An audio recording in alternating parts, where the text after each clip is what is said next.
We sat down with the vice president of the first investment company focusing on acquiring dance music to build a solution that allows you to screen the rights of thousands of songs fully automated. Jeroen, Yeah. you are in two roles at Armada Music, which is the biggest independent dance music label. And then there's also the Beat Music Fund. Yeah. Tell us about the goal of the Beat Music Fund. Well, yeah, the goal is basically music rights has been very in demand at the moment, or the acquisition of music rights, and we want to be, let's say, the goal is to build the number one dance music catalog of the world. So we've been on the market trying to scout for music rights, and but only within our own niche, so within dance music. Dance music. Yeah, for sure. And in that context, you brought a challenge to us. Yeah. Tell us about the challenge. Yeah, so the challenge, while we spoke earlier, one of the challenges we face is that, especially when we acquire larger catalogs, the challenge is to integrate and ingest these catalogs in our current database and stuff like that. But for instance, sellers sometimes deliver us information based on data sheets, but they don't correspond with, for instance, the contracts, which are the most important parts of acquiring assets. And recently we did a catalog acquisition of 7,000 titles. So to do a proper due diligence, it's almost impossible to do that manually, or it's maybe a month's work to do it proper. So so we're actually in need for a tool that can assist us in making sure that we do like a proper due diligence on those contracts. How do you currently approach it when you have such a big catalog with 7,000 titles? Yeah, well, how we currently approach it is that mostly, let's say, there are only a couple of titles that make the biggest share of the revenue. I see. So we focus on the big earners.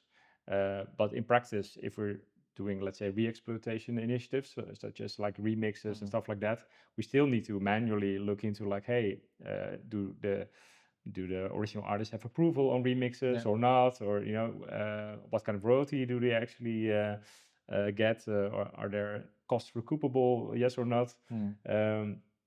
We need to have all that information at hand, and to be agile and dynamic in this industry. So I can imagine it can be quite an overwhelming process. Yeah. If you have that many titles, to say the least. And it's probably not only impacting you, but also other people in the industry. Yeah.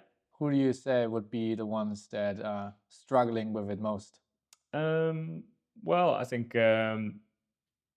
probably people acquiring, because I think the sellers have an interest in getting, let's say, the data presented in the best possible way. But in the end, it's up to the acquirers to make sure that what they buy makes sense and that the data is complete. So so it's a shared responsibility, but I think tipping the scales a little bit more in favor of people buying. This catalog with 7,000 titles. Yeah. Is it a catalog that you recently acquired, or is it still in process? Well, we acquired it over like a year ago. Beat Music Fund is relatively still young, so we're only, let's say, 2 years. Celebrated our 2-year anniversary, but it was such a vast catalog. I think our distribution team already took about 6 months. I was about to ask. To upload it. Yeah. How long was that entire due diligence process? So I think the due diligence process in general was relatively short. Okay. Yeah. And we took our approach again, of focusing on the top sellers that would make up for the biggest share of the revenue. But now what we're seeing, let's say, in practice is that it's the biggest catalog and also the most opportunities to work on remixes and new initiatives. And it takes a lot of time to manually find information. If people want to sample stuff or if people want to remix stuff, we still need to manually go to the actual contracts, read them again, And it would be great that, with the click of a button, we have that all at hand. Okay. Yeah. So the challenge is clear. Yeah. Now we will start the timer and we will get into the solution ideation. Yeah. And we're gonna start now. Time is running, we have 30 minutes. So with that challenge in mind, obviously the first and obvious thing that comes to my mind is how can we best leverage AI to automate that process and get into a setting where we cut most of the manual work and sort of give an indication where we have, by sort of scanning all these contracts in the catalog, establish some kind of confidence score of those contracts, and then sort of flag where we see a need for a manual review, so that it becomes streamlined and you have a guidance on what to focus on in that due diligence process. That was just a third thought that came up to my mind. Yeah, that makes sense. Isn't in this process on your end, if you think about this catalog with 7,000 titles, works, how many people were involved in this process? Well, I think Beat Music Fund is we're like a startup. So within the group, so we're only with 5 people. Okay. So we only got, let's say, at the time, now we have got some more legal support, but at the time, our COO also was, let's say, the main legal person. And then we had somebody on the distribution side, or distribution team of Armada working on, let's say, the ingestion of the catalog as the products, pour in. But the actual, like, checking on the due diligence, basically our COO, and I think at the time we had somebody, our financial analyst even didn't start yet at around that time. Because I'm wondering, if we think about a solution in the form of a software product, we always want to think about different user roles. So I'm wondering if there are particular user roles that you can think of that maybe have different needs for such a solution. So you mentioned a COO. You mentioned a financial analyst, which might be relevant. I assume at some point there's also legal involved. For sure. So legal. Our CEO currently was also, let's say, the head of legal, but we have got some additional legal support now at the moment. Okay. So would you say that these could be seen as 3 main roles in a sense? Yeah, I think added to that maybe also a financial a CFO or somebody from finance, because of the royalty streams and So that's the one end. Then there's the other end of the seller. So I imagine in this solution we would have, and this is obviously super crucial, a secure and robust solution for uploading these contracts. So that on the data privacy level, everything is super safe. So do you see another use case for the seller aside from just uploading? I think the use case from the seller could be. Or is there any other information that you need aside from the contracts? Let's say turnover information, of course. So we're looking at financial data, statements, and also, just a general overview of how the catalog looks like. What kind of rights do they have? Do they have license rights or perpetuity rights? How big are the shares of the artist on the master side and publishing side? So it can be quite comprehensive, actually, if you really want to make like a complete quick scan of your catalog. Okay, let's focus on the most important ones. So contracts, financial data. Is there something else aside from these 2 things? Then the actual musical assets. So let's say the audio, the tracks, but also let's say the remix parts. So the stems of the tracks. I see. Yeah. So I think those are the three main ingredients you would need to to go into the market, I think. Okay. Yeah. So this should be covered if we think about an initial platform. Yeah. That you have the option to actually work with these three types of data. Yeah. Hazam, is there something that you want to ask that we can integrate for you to? Like I already understood the first part, the contract management. So we basically need to be inputting a lot of contracts, verifying everything, automating the whole manual process that we went through. But the second part, I kind of didn't get the hold of it. So financial, what do we mean exactly? Like financial data? Yeah, so financial data is basically just statements, turnover, like general turnover of the companies. And the last part was really focused on the actual audio files. Yeah, so you're selling, those are your assets basically, and together with the financial data and the contract information. So to have it together. Yeah, that's basically, let's say, the whole package. Okay. Yeah. Okay. Good. So let's get into the jobs to get done on the buyer end. If we now at the point where the seller uploaded these type of information in one form or another, and at this point we have it all visualized in the platform. In this process, what would be most important for you to actually work through? What should be visualized? Well, I think the most important information we need to get out of this is the actual, like, say, ownership. Because we had a couple of examples that people said, like, oh, these are perpetuity rights, and then fast forward in the due diligence, we saw the contracts were actually licenses, and that influences obviously the value of a catalog immensely. So it all starts with getting the music, the actual rights situation in order. I think that's the most important.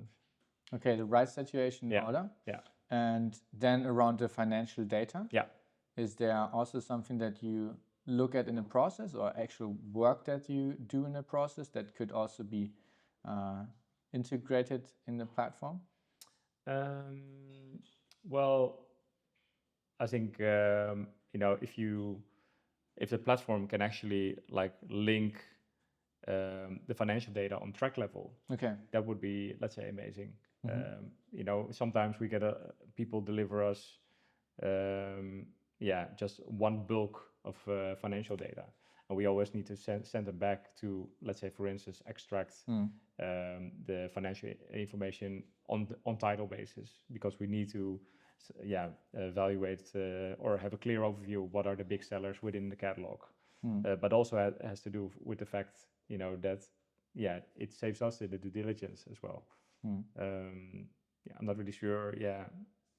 It needs some heavy involvement in the seller side to get that information in order. So ideally there is some kind of collaboration or communication feature to this platform, where you, similar to how we work in either Google Docs or whatsoever, where you can set comments. What would be in that context, from your previous experience, the most common use case? Is it particular comments on a contract level, or is it something different? Yeah, let's say in line with what I just was saying. Let's say if there's like an opportunity to communicate this due diligence process with the actual, let's say, existing statement software, or like platforms like Curve, or let's say, or Labelworks, or people who send out statements, then you can maybe make a combination with on title basis, or make like a link with the titles on Yeah. on financial data. Yeah. So Hazam, that is actually another feature that we can or should consider Yeah. around integrations. Yeah. So that we know if there's a title, Yeah. and we have relevant integrations in place to the platforms that you just mentioned, so that we have an API that allows us to pull not only data from the information that you receive from the seller, but we also are able to enrich and link those data with other data points out there on platforms through integrations and APIs. Yeah, this is how I would see the solution evolving in the next steps. Basically, in the whole flow of the contracts and management, you'll basically have to do some sort of integrations with some tools that the industry already uses. Yeah. So it will be easier for everyone to jump in basically into the solution. So basically in every step, if there is also some collaboration in between, we would basically have to be implementing a lot of integration with other tools. That's how I see it evolving. But this is actually a lot of work, because you have to support a lot of these tools, and that's how I see it going. I was just checking on some notes that I put in for the contract analytics. Is there in your existing process some kind of audit trials? We're basically, let's say, you mean like an audit through, let's say, through the whole process of acquiring. Yeah, so basically the due diligence is already, let's say, an audit in a way. But once, let's say, the deal is done, then the responsibilities stop. So there's not, I think, like an audit right involved post the sale. But there are a couple of things within a contract that has a big overlap. Within all contracts, there's something mentioning about, let's say, the territory, the term, what kind of rights are you selling, if there is a royalty involved, if there's a recoupment involved. So a lot of those elements, are quite easy to integrate and maybe to for the tool, let's say, to recover. But there are also sometimes contracts have been written a little bit, let's say, to fool people at the same time as well. So, for instance, we also saw a contract that said, like, okay, the term is 1 year, but had 9 options in there, which is, let's say, without, let's say,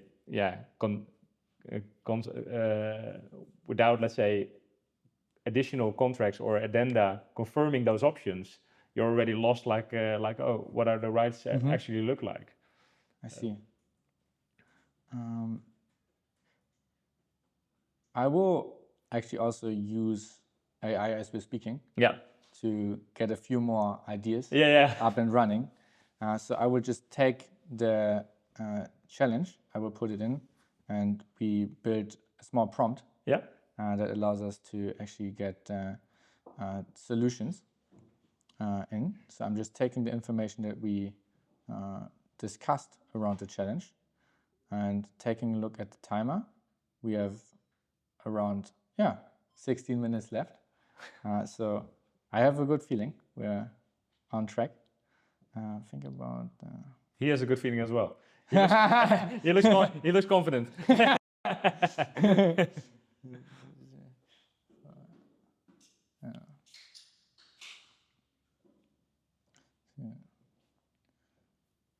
So in the meantime, actually, would help if you can maybe describe for me just the process of the due diligence when it comes to the contracts, basically. What kind of steps, just a small overview for me. So the small overview is basically, there are a couple of things that are critical, that determine the value of a catalog. First of all, obviously, what kind of territory rights there are. So let's say if there are only, let's say, to a specific territory like Benelux or the world, universe. Then second is the shares within those rights. What are the actual shares? So if a label is selling their label share. Sometimes, you know, the label pays an artist like 30%, means the split is 70-30. But sometimes also an artist is selling his share, which is 30% in this case. So there, let's say, so you also need to, within the music rights, you also need to establish, let's say, okay, who's selling what. Then additionally, the term is important. So do the rights, let's say, revert back to the artist at some point, like license deals, or does, for instance, talking about the label, are the rights signed in perpetuity? That means that, you know, the rights have more value rather than the rights, you know, fall back at some point. And then obviously it's the, I think then we covered, let's say, the most, crucial elements. Yeah, just like it's like a handful. Yeah, and then let's say more for like re-exploitation initiatives. So if let's say an artist has approval rights within his deal, meaning let's say if a remixer or a remix is being initiated and the artist can technically block it, that's obviously also like a liability, because you don't have, let's say, the freedom once you have the catalog to actually do something with it. So that's also, let's say, the more detailed things of deals that we look for. Yeah.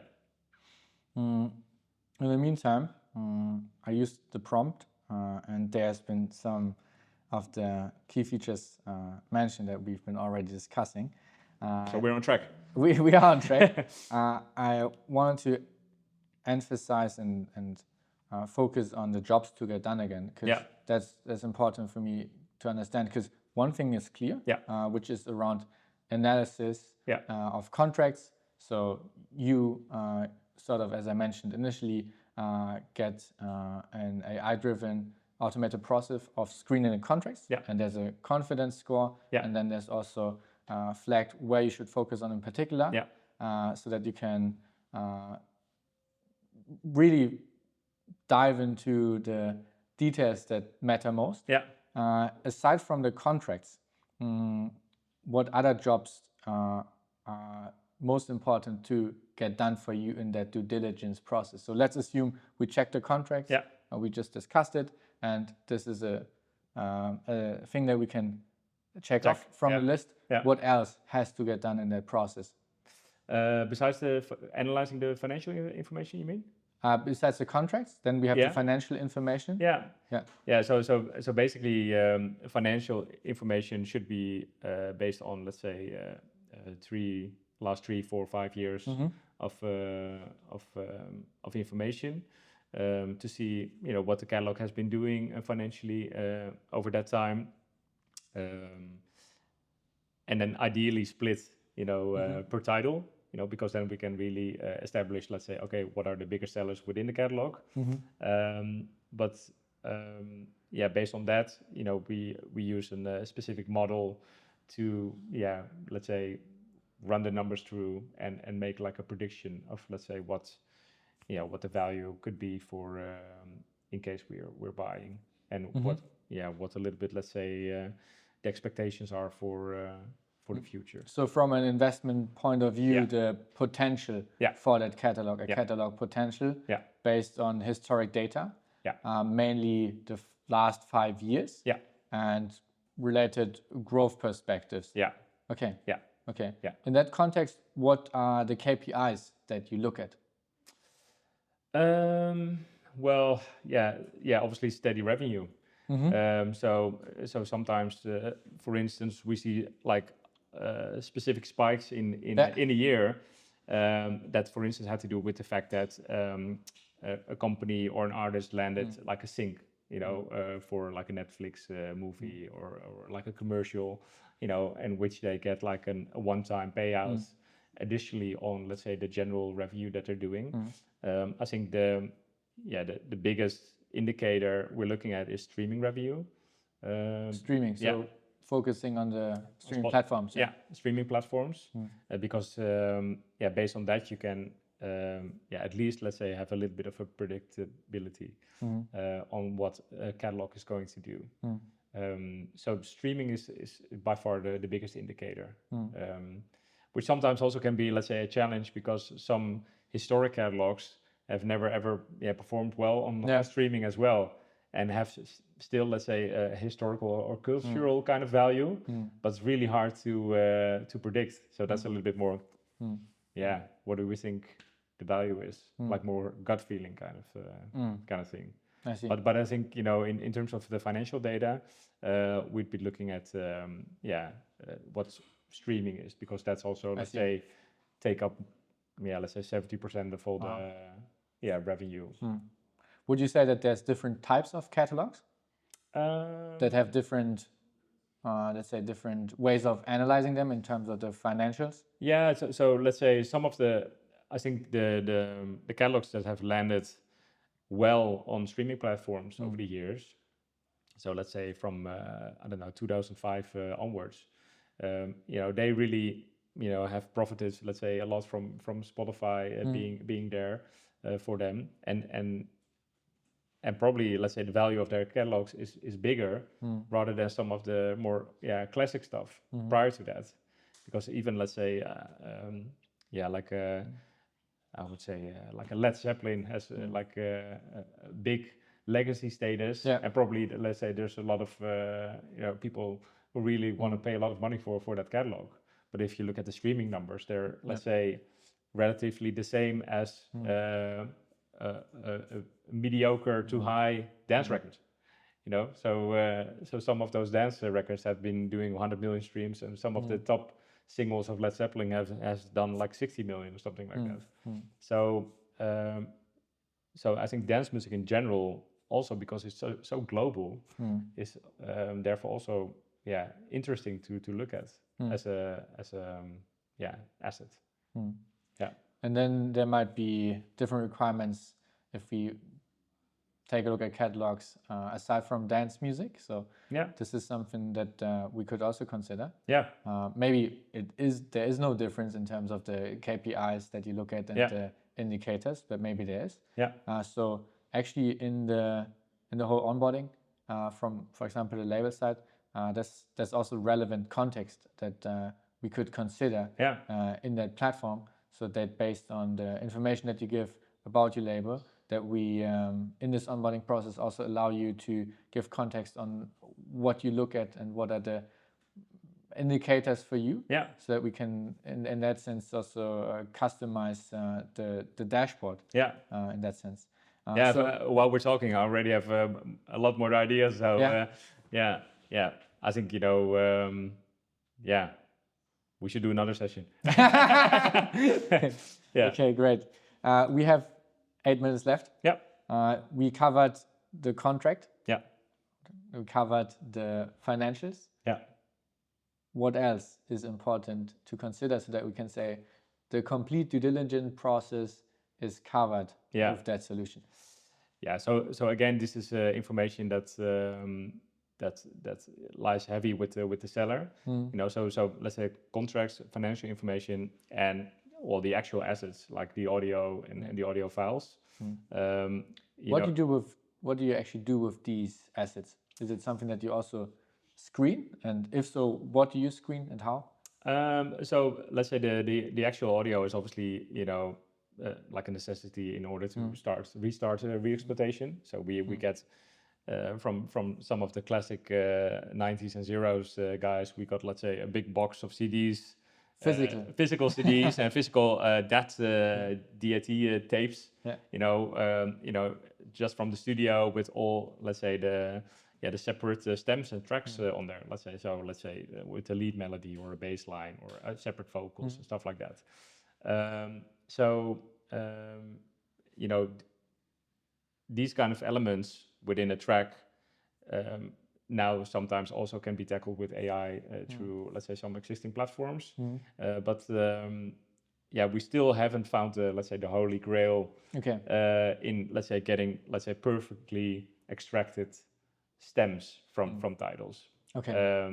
So let's say it's an I wouldn't say must-have, but a preferred have.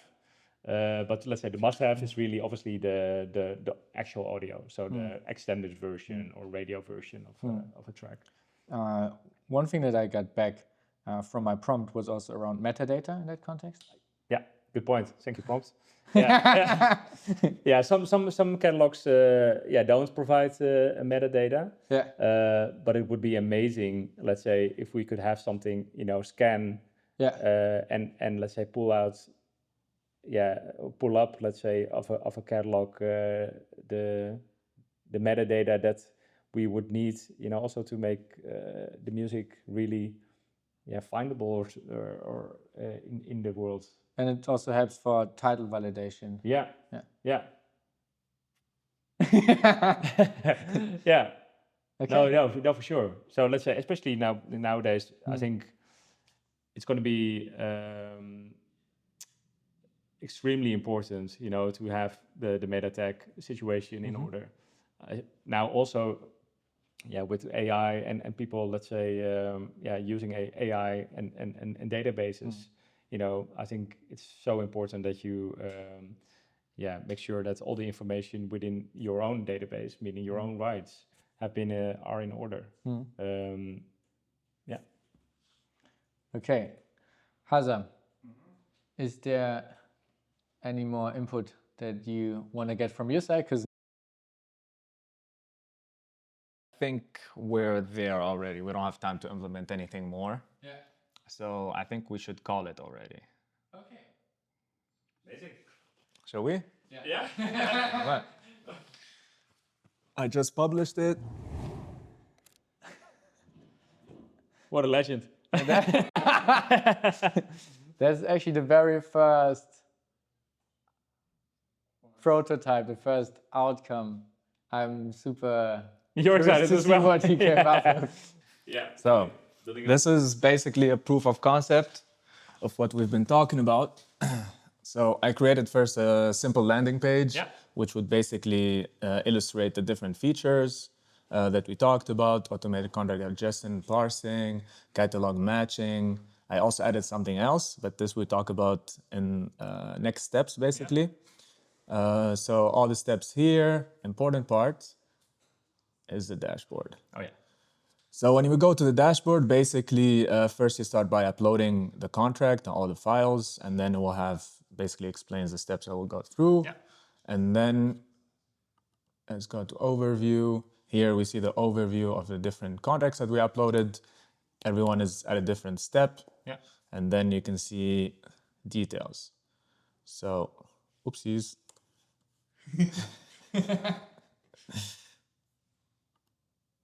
Oopsies. Okay.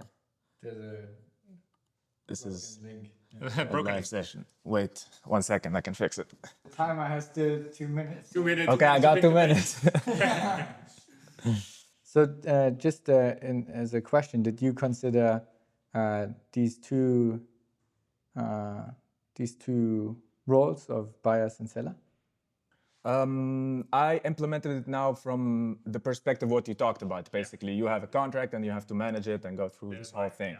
But exactly from the buyer perspective. But what I'm thinking in the next steps would be is to also have the seller there. For example, if a contract gets flagged with an issue, the seller could get intervening and explain what's the thing, talk about it, maybe even fix the issue that we talked about. So he's basically collaborating. I agree, because I think even, let's say, for a seller, not even, let's say, somebody selling, but just as a contract management system, just getting things flagged like, hey, there's only 1 month remaining term, you need to extend, or hey, you need to look at these contracts for some reason. I think it's also, let's say, an element, of getting your own, let's say, contract admin in order. Yeah, there's so much more we can think about. Is it fixed? Yeah. I also almost got lost, like trying to think about features. I tried to keep it simple for the proof of concept. So here, basically, you see different statuses. You go here, you see like basically what I went through, the different financial data. Maybe they're not accurate. It's just like sample data. And then you see a list of tracks, the confidence, the value, and if there is an issue, you would also get something flagged. Let's see, for example, this one here. This one, for example, you see that the agent detected something that it called short writes period. So you get something flagged and you can either resolve it or basically, take it to the next step. Yeah, that's perfect. So this is how it would look like. And what I called it is music rights agent as an AI agent, but maybe it needs some work. So this solution right now, you mainly focused on the contract side of things. Yeah. Okay. Yeah. So actually, the time is up now. So technically, we finished ahead of time with building the solution. Yeah. Let's quickly talk about next steps. Because obviously, right now, this is the front end, the interface. Yeah. What would be the next steps on a technical side? Basically, to implement the agent that will have to do all of this. This is basically a demonstration of proof of concept. So there is nothing really working or processing in the back. So you basically have to train a model or use some sort of model that is already there to basically go through all files, flag it, and also I would say something important is not to delegate the whole responsibility to the agent, but also to have human interaction in between, basically between each step. It could be validating the first one, and then it could be, okay, we can pass to the next one. This would be the next steps I see. One other feature, not next steps, but another feature actually I see pretty interesting that could be implemented is like basically opportunity, like an agent that would come up with opportunities. That would be scanning different streaming data, different things, and would suggest, hey, this is maybe worth checking, and would create a contract from this opportunity, basically. This I see as a big thing. Yeah, 100%. I think, this, let's say, including, let's say, like a scouting opportunity. Exactly. That would be a dream platform. I mean, there's a lot of data. There's a lot of data out there. If we really can aggregate it the right way, I think there could be some opportunities there. Awesome. Well done. Session. Thank you so much. Thank you. All right. I'm out. Okay, so that's it for this episode. You can check out our prototype through the link in the description. And of course, we'd like to know from you how you would have solved this challenge.